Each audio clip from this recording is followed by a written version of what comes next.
हाम्रो यो रोट्या तेहार भन्ने एउटा अछामी संस्कृतिको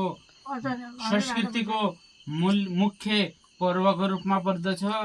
यो रोटे तिहार कसरी मनाइन्छ भने केलाका पात काट्ने, केलाका पात काटिसकेपछि त्यसलाई घाममा एकछिन सुकाउने, त्यसपछि गहुँको धुलो मिच्ने, गहुँको धुलो मिचिसकेपछि रोटाएर जसरी त्यसलाई बेल्ने, बेलिसकेपछि बिचमा घिउ लाउने, घिउ लगाइसकेपछि मासुको मुसौटो त्यहीमा मोस्ने, मोसिसकेपछि त्यसका बिचमा मासुको मुसौटो लाग्यो खण्ड, त्यसपछि एउटा भड्डुदो हाल्ने, त्यो केलाका पातहरू बेडिखिन्ड भड्डुदो हाल्ने, भड्डुदो हालिसकेपछि अनि माथिबाट ढक्कन लाउने, ढक्कन लगाइसकेपछि राति माटाले त्यो ढक्कनलाई हावा नजाने नफुस्किने हारी त्यो के हार्ने भन्दापट्टि त्यसलाई बन्देज गर्ने, बन्देज गरिसकेपछि तलपट्टि मन्द आगो बनाइकन त्यो बड्डुभित्र त्यसलाई 1-2 घन्टा पकाउने, पकाइसकेपछि रोट तयार हुन्छ साथ्यौ।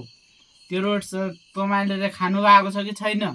खानुभएको छ भनेपछि कमेन्ट गर्नु होला, खानुभएको छैन भनेपछि पनि म खाने हो भने एउटा प्रतिक्रिया दिनु होला। बाँकी हाम्रा भगवानमाथि। नमस्कार।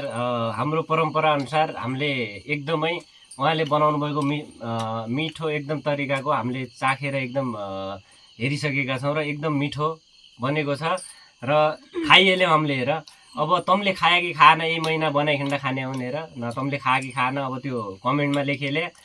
एकदम मिठो बनाउनु भएको छ। हामीले आज एकदम त्यस्तै हाम्रो परिस्थिति समय यस्तै जुरेर खाने अवसर मिलेको छ। तपाईँले खाएको भएपछि नि कमेन्ट गरेले एकदम मिठो हुँदो छ, बहुत मिठो एकदम भने आहा कति मिठो लाग्यो। तै पनि खाइएले एकचोटि न बनाउन जाने भएपछि नि हामी सल्लाह गरौली, हाम्रा इनबक्समै आया। यति भन्दै हामी बिदा हुन्छौँ। नमस्ते। मन परेपछि नि लाइक कमेन्ट सेयर गर्न